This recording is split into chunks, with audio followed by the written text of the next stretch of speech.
예, 오늘 웨스트민스터 수요일의 문답, 오늘은 문답 70번, 71, 72번 10계명 중에서 제일 7계명에 해당되는 내용을 살펴보겠습니다.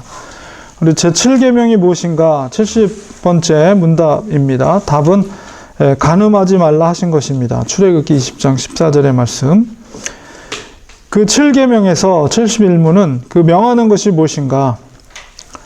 답은 그 명하는 것은 생각과 말과 행동으로 우리와 및 이웃의 순결, 정조를 보존하라는 것입니다. 근거가 되는 말씀이 고린도전서 7장 2절, 5절, 34절, 36절, 골로새 4장 6절, 베드로전서 3장 2절. 72문은 그 제7계명에서 금하고 있는 것이 무엇입니까? 정답은 금하는 것은 모든 깨끗이 못한 생각과 말과 행동입니다. 마태복음 15장 19절, 마태복음 5장 28절, 에베소서 5장 3절 4절. 이 제7계명은 성과 결혼의 순결과 모든 정결한 삶을 위한 말씀입니다. 언행, 말과 행동, 심사, 간에 자신과 이웃의 순결을 굳게 지키라는 것입니다. 그리고 금지사항은 간음, 음란 또는 이에 준한 모든 언행 심사를 포함한 것입니다. 제7계명은 가정을 보호하고 또 그리스도인의 순결과 거룩함의 축복을 위해서 제정된 것입니다. 말씀을 좀 더 깊이 보면서 살펴보겠습니다. 하나님의 심판과 형벌이 어떤 사람에게 특별히 가중이 됩니까? 간음과 음행하는 자들입니다. 히브리서 13장 4절에 보면 모든 사람은 혼인을 귀히 여기고 침소를 더럽히지 않게 하라. 음행하는 자들과 간음하는 자들을 하나님이 심판하시리라.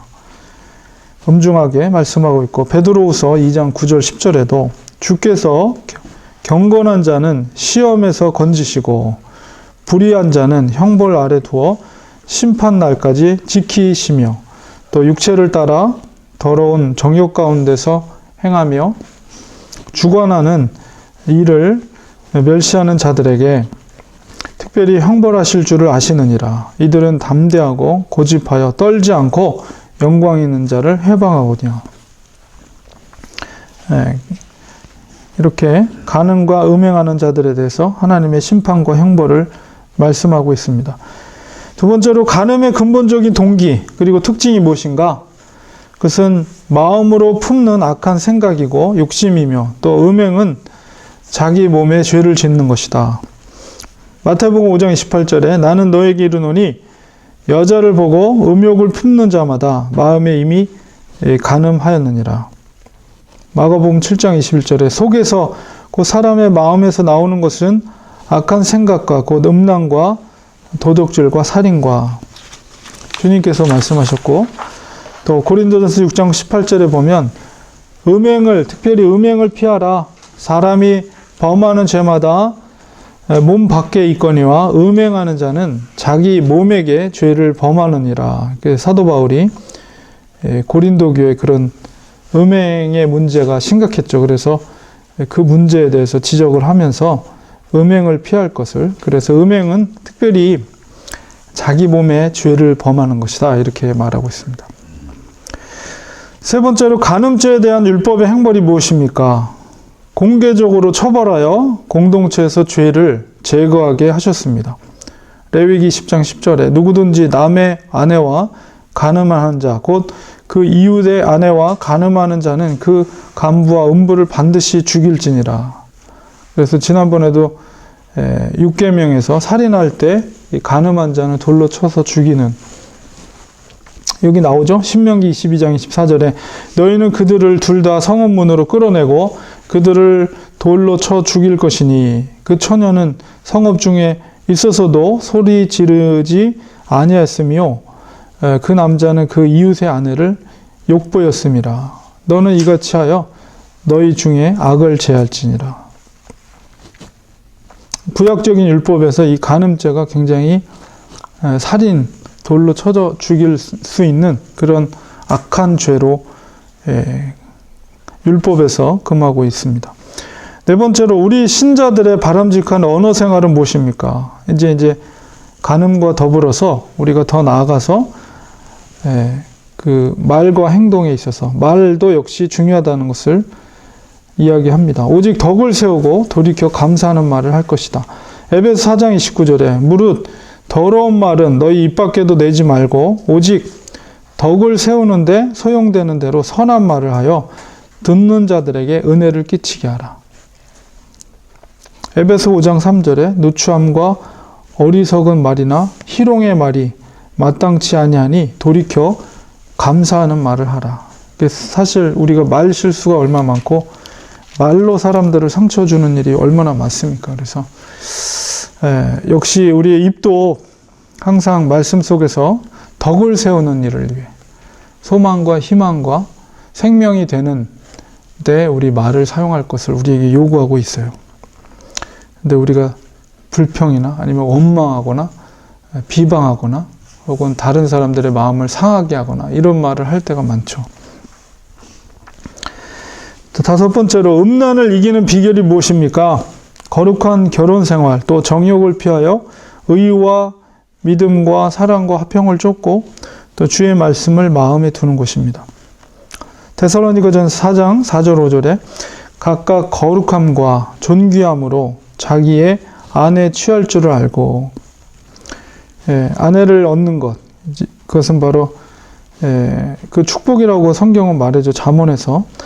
그래서 항상 그 결혼 생활을 거룩함으로 지켜나가는 것. 그러니까 결혼을 할 때 또 배우자들을 잘 우리가 기도하면서 믿음으로.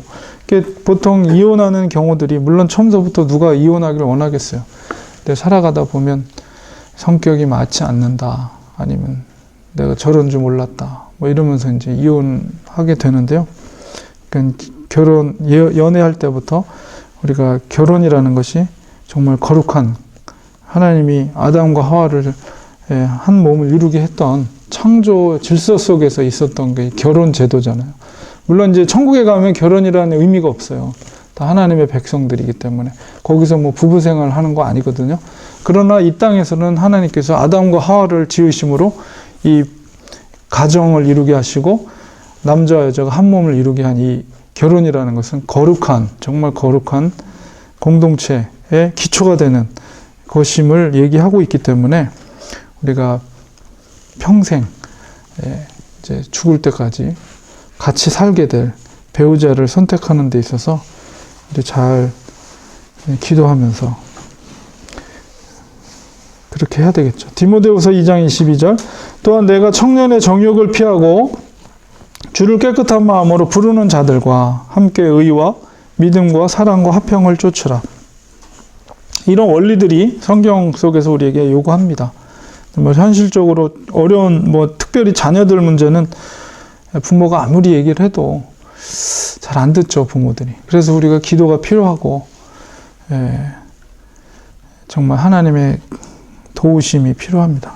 그래서 이 말씀들을 어릴 때부터 물론 말씀으로 자라난 자녀들은 얼마나 좋겠어요. 근데 우리 뜻대로 잘 안 되니까, 자녀들이. 우리가 기도하고 성경적인 원리를 그래도 듣든지 안 듣든지 애들한테 또 계속 말을 해줘야 돼요. 고린도전서 7장 2절 9절 음행의 연고로 남자마다 자기 아내를 두고 여자마다 자기 남편을 두라. 만일 절제할 수 없거든 혼인하라. 정욕이 불같이 타는 것보다 혼인하는 것이 나으니라. 그래서 여기서 이제 고린도전서에 보면 그 주를 위해서 결혼하지 않고 사는 이제 사도 바울 이라든가 이런 전통을 통해서 이제 캐톨릭에서는 신부와 수녀 결혼하지 않고 온전히 이제 하나님을 섬기는 그런 직분으로 그 문자적으로 그걸 받아서 그를 순종하죠. 신부와 그런 결혼을 안 하고. 그러나 바울이 얘기해요. 절제할 수 없거든. 모두가 나처럼 되기를 원한다. 결혼하지 않고 주님을 섬기기를 원한다. 그러나 절제할 수 없거든. 혼인해라. 혼인하고 또 결혼해서 하나님을 섬길 수 있기 때문에. 그래서 정욕같이 불같이 타는 것보다 혼인하는 것이 낫다. 이렇게 말하고 있어요. 그래서 결혼의 필요성, 이런 것을 사도 바울이 고린도전서에서 얘기하고 있습니다. 시편 119편 10절에 내가 주께 범죄치 아니하려 하여 주의 말씀을 내 마음에 두었나이다. 그래서 특별히 이제 결혼 전에 청년들에게는 이제 디모데후서 2장 22절이 중요한 말씀이 되겠죠. 청년의 정욕을 피하고 주를 깨끗한 마음으로 부르는 자들과 그 교회 공동체 형제 자매들과 함께 믿음을 지켜 나가는 것, 사랑과 화평을 쫓으라, 이렇게 디모데에게 사도 바울이 또 권면하고 있습니다. 특별히 이제 디모데가 젊었기 때문에 사도 바울이 그런, 물론 이제 청년들이 열정이, 패션이 뜨겁잖아요. 근데 그런 것들을 주를 깨끗한 마음으로 부르는 그 공동체 안에서 함께 믿음을 지켜나가면서 의와 믿음과 사랑과 화평을 쫓을 것을 디모데에게 권면하고 있습니다. 그러니까 뭐 물론 이제 한국교회 보니까 교회 다니는 청년들도 그런 세속적인 가치관에 오염돼서 교회 안에서도 그런 문제들이 심각하다고 제가 얘기를 들었습니다. 그래서 교회를 다니더라도 그런 너무 이제 세속적인 가치관들이, 예를 들어서 성에 대한 자유, 뭐 이런 것들이 너무 이제 일반화되다 보니까 교회 안에, 교회에 와서 신앙생활하는 청년들도 그런 생각들이 오염돼서 그런 것들을 큰 문제 의식 느끼지 않고 그렇게 생활하는 문란한 저희들의 관점 속에서 문란하게 보이지만 걔네들은 그 문란하다는 인식이 흐려진 거예요. 그러니까 뭐 동거라든가 그러니까 특히 이제 지방에서 올라온 대학생들이 남자 여자 상관없이 동거하는 그 경우들이 엄청나게 많나 봐요. 한국에는 이제 그런 것들이 사실 심각한 문제를 일으킬 수 있죠. 결혼하지 않고 동거하면 그렇게 하고 헤어지고 또 결혼을 또 딴 사람이랑 하게 되면 그 결혼 생활이 건강하게 유지가 될 것인가. 이제 그런 것들이 참 걱정스러운 일이 많이 있습니다. 그러나 저희들이 할 수 있는 것은 성경적인 가르침을 계속 가르치는 거죠. 사람들이 보기에는, 특히나 이제 젊은이들이 보기에는 고리타분하게 느껴지겠죠. 성경의 이런 가르침들이 너무 진부하고 너무 보수적이고 요즘 시대가 어떤 시대인데 이런 걸 아직까지 주장하느냐, 이렇게 말할 수는 있으나 하나님의 말씀은 시대를 초월하고 상황을 초월해서 불변하는 진리이기 때문에. 근데 사실 기독교 역사나 일반 역사를 보더라도 그 시대와 나라가 망하고 흥하고를 보면 그런 성적인 문란이 창궐했을 때 망하게 됐어요. 로마가 멸망한 것도 사실 물론 게르만족, 야만족이 와서 로마를 무너뜨린 형식, 겉으로 보긴 그렇게 돼 있지만 이미 내부적으로 로마의 어떤 성적인 문란, 이런 것들이 이미 자체적으로 부패가 일어났기 때문에, 내부적으로. 그렇기 때문에 외부의 공격에 대항할 수 있는 힘이 없었던 거죠. 그러니까 소돔과 고모라가 멸망했던 것도 그런 동성애의 창궐, 성적인 문란의 창궐, 이런 것들이 하나님의 심판을 받게 된 것처럼, 우리가 아무리 젊은이들이 이런 너무 진부하다 이렇게 말할지라도 우리는 계속 이 말씀을 전하고 말할 수밖에 없습니다. 여섯 번째, 그리스도인의 몸을 어떻게 사용해야 올바른가? 주님의 영광을 위해 몸을 드려야 합니다. 고린도전서 6장 13절 20절에 식물은 배를 위하고 배는 식물을 위하나 하나님이 이것저것 다 폐하시리라. 몸은 음란을 위하지 않고 오직 주를 위하며 주는 몸을 위하시느니라. 값으로 산 것이 되었으니 그런즉 너희 몸으로 하나님께 영광을 돌리라. 이게 우리의 몸으로 해야 될 최고의 가치 있는 일입니다. 하나님이 우리에게 육신을 주신 것은 음란과 쾌락을 위해서가 아니라 바로 하나님께서 주님의 피값으로 우리의 몸을 사신 것, 우리의 영혼과 우리의 몸을 사신 것이기 때문에 마땅히 우리의 주인 되신 하나님을 위해서, 하나님의 영광을 위해서 우리의 몸을 사용해야 됩니다. 뭐 제가 전도를, 어제도 이제 전도 나갔는데, 이제 그 사모님도 만났고, 화요일 날 우리 조장로님 거기서 만났던, 뵀던 남자분도 만났어요. 그분도 놀래더라고요. 그러니까 화요일 날 저를 봤는데, 또 금요일 날 그 마켓 앞에서 모자 쓰고 전도하고 있는 거 보니까. 우연하게 만나서, 목사님 여기 계시냐고 그러면서, 저는 개인적으로 그 골프 치는 그 무리 속에 계셨던 한 분이었어요. 네. 미르타교에 다니시는 분인지 저는 이제 잘 몰라요. 개인적으로 모르는데 또 어디서 많이 본 것 같은데 화요일날 거기서 만났던 분이더라고요. 그래서 이제 인사하고 그분도 이제 반갑게 인사하고 가셨는데, 제가 뭐 전도하는 게, 저는 이제 전도 마치고 집으로 가는데 하나님이 너무 기뻐하시는 거예요. 너가 그 먼 길을 전도하기 위해서 이렇게 와서 전도하고 순종한 것에 대해서 하나님이 너무 기뻐하시는 거예요. 그래서 저도 이제 고백을 했죠. 하나님, 저는 다른 거 없습니다. 제가 그냥 하나님 사랑하는 마음으로 제가 이렇게 쓰임받을 수 있다는 게 그저 감사할 뿐입니다. 그러니까 하나님이 너무 그냥 폭포수 같은 은혜를 막 주시더라고요. 그래서 이거밖에 없다. 우리가 이 땅에 사는 게 정말 하나님 사랑하고 하나님의 사랑하는 마음을 어떻게 하면 내가 표현할 수 있을까? 그거는 하나님이 기뻐하시는 복음을 전하는 일이다. 이제 저는 이제 그거밖에 없어요. 그래서 제가 순종한 것에 대해서 하나님 너무 기뻐하시니까 저는 이제 오늘도 하나님께 쓰임 받았구나, 내가 이제 그렇게 감사하면서 어제 이제 전도를 마치고 돌아갔는데요. 그렇습니다. 우리 몸으로 하나님의 영광을 올려드리는 것, 그것이 가장 이 땅에서 우리가 할 수 있는 최고의 순간이고 최고의 시간이다라는 생각을 갖게 됩니다.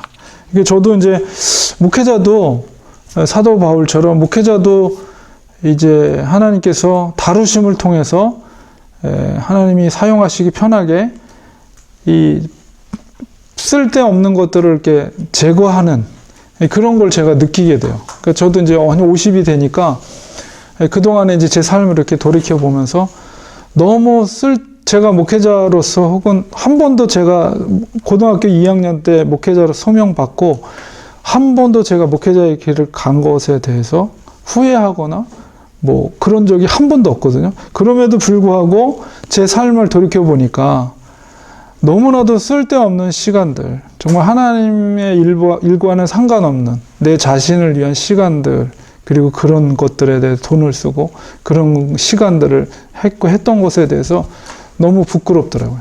이게 지금 이렇게 50이 되니까 아무것도 저는 소용이 없다. 아무것도 소용이 없구나. 그 헛된 것들이 있고 헛된 시간이었구나. 오로지 남아있는 생애는 주님을 위해서, 시간도 물질도 다 주님을 위해서 사용되기를, 그런 거를 50의 나이에 들어서 이제 깨달았어요. 그래서 정말 내가 왜 그렇게 젊은 시절에 좀 더 주님을 위해서 물질이나 아니면 시간이나 이런 거를 더 드리지 못했을까? 이제 사실 이런 그 깨달음의 시간이 필요했기 때문에 지금 와서 그렇게 깨닫는 거지. 그 당시에는 알았겠어요. 그걸 알았겠어요. 아무리 그때 전도사요, 목사의 신분을 갖고 있었어도 내가 너무 하나님 앞에 불충했다, 이런 생각이 들더라고요. 그래서 지금은 정말 아무 욕심이 없어요. 아무 욕심이 없고, 정말 주님을 위해서 내가 가지고 있는 것들을, 시간도 그렇고 물질도 그렇고 이제 오직 주님을 위하고 복음을 전하는 일을 위해서 내가 그런 걸 다 드리고 싶다. 이제 그 마음밖에 없습니다. 그래서 하나님이 남아있는 이제 시간 동안에 주님이 또 사용하시기 위해서 또 하나님께서 종을 또 이렇게 다이어트, 영적인 다이어트를 시키신 것 같아요. 그래서 앞으로 이제 제가 얼마나 더 하나님의 뜻을 위해서 남아있는 시간이 어느 정도인지 모르지만 어쨌든 그 시간 동안에 할 수 있는 그 시간 동안에 정말 주님을 위해서 정말 귀하게 또 마음껏 쓰임 받기를 원하고 또 더 순종하고 더 하나님 앞에 헌신해야 되겠다. 그런 마음을 요즘 들어서 제가 더 많이 갖게 되고 그렇게 됩니다. 그래서 하나님이 이렇게까지 이런 마음을 주시는 거는 하나님이 뭔가를 그래도 사용하시려나 보다 이제 그런 기대를 하죠. 하나님이 사용하실 때는 반드시 영적으로 그렇게 쓰일 수 있게 거룩하게 하고 세상적인 것을 다 빼버리고 정말 하나님을 향해 전적으로 신뢰할 수 있게끔 그렇게 만드신 다음에 하나님이 사용하시는 것 같더라고요. 요셉도 그러고 모세도 그러고 하나님의 사람들을 보면 그런 과정을 하나님이 거치게 하신. 근데 그렇게 보면은 그 세월들이 결코 헛된 것만 아니다라는 모세가 광야에서 그 40년 동안 그렇게 그냥 목자로서 그렇게 시간을 보냈던 40년이 결코 헛된 시간이 아니구나. 하나님의 관점에서. 그렇게 빼버리고 쫙 빼버리고 80이 된 나이에 그를 불러서 그 떨기나무에서 불러서 나머지 40년 동안을 민족을 이끄는 출애굽의 역사를 인도하는 그 지도자로 사용했던 것처럼 우리 개인적으로 그리스도인들에게도 그런 시간들이 필요하다는 생각이 들어요. 만약에 하나님이 사용하신다고 했을 때 물론 제가 더 영적으로 더 빠져야 되겠지만은 그러나 이제 돌이켜 보니까 내가 너무 이제 쓸데없는 시간들이나 물질이나 시간 속에서 쓸데없는 그거는 내 자신만을 위한 어떤 그런 것에 많은 시간을 했던 것에 대해 하나님 앞에 회개하고 하나님을 위해서 전적으로 더 쓰임받기를 그런 것을 깨닫게 됐습니다. 그래서 오늘 7계명을 통해서 우리가 가늠하지 말라. 그러나 이제 모든 말과 행동에 있어서 정결함을 지키는 것이 하나님 앞에 영광을 올려드릴 수 있는 그런 원리라는 것을 우리가 깨닫게 됩니다. 오늘은 여기까지 하겠습니다.